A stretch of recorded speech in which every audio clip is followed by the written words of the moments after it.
Gusto mo ba ng unlimited pero buy one take one? Aba, kakaiba ito dahil ngayon lang ako nakakita ng buy one take one. Napakaraming dishes siya, no? 60 na dishes ang pwede niyang ibigay sa'yo. Meron siyang unlimited na sanggupsal.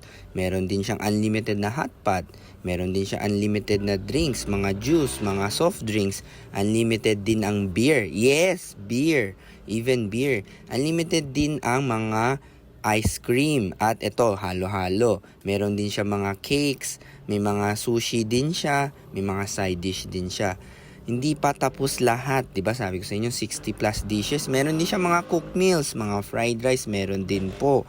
Meron din siyang chicken na unlimited na pwede ka mamili ng mga flavors na gusto mo, kagaya ng snow cheese, yangnam, ayan, at kung ano-ano pa. Dito lang yan matatagpuan sa Sam's 2. Dito ko sa Viking